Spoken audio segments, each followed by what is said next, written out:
So hi, my name's Joe Brewer, and I'm a change strategist, continuing to develop the knowledge content that culture designers will need to be able to intentionally create changes in large-scale culture and large-scale social systems.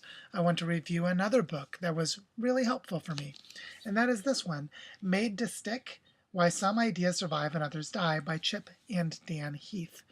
Now, Made to Stick is kind of like the user-centered design approach to communication.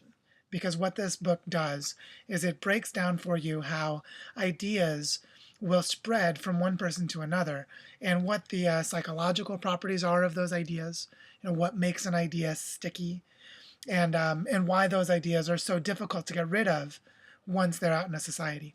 So the approach that's taken by the authors, Chip and Dan, they're both brothers. One of them focuses his career and his research on the best teaching practices in schools. So he's traveled around the world and looked at the best teachers, the best pedagogy, the best learning approaches, and found out what really works to get ideas to spread and stick in an educational context.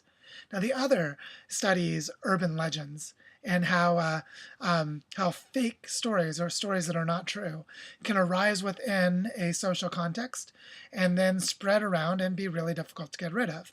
So you've probably heard the story of the person who goes to the bar, has someone slip a drug into their drink, and then they wake up in a bathtub in a cheap motel, with, packed in ice with their kidneys removed, or some story similar to that.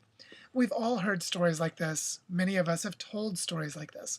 And the question that this book answers is, what is it about those stories that makes them so sticky?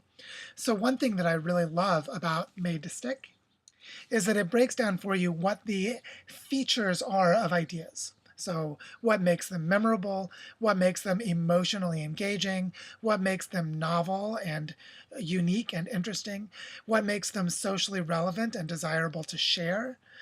All of these are things that culture designers will need to know if we want to spread ideas.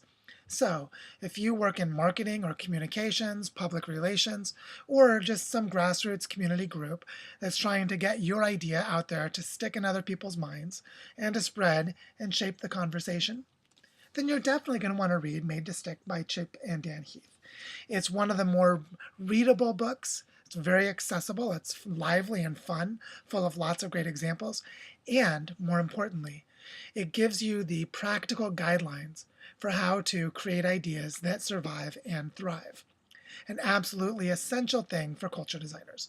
So I hope that you go and get your copy of Made to Stick today, read it, learn from it, and help spread ideas that make the world a better place.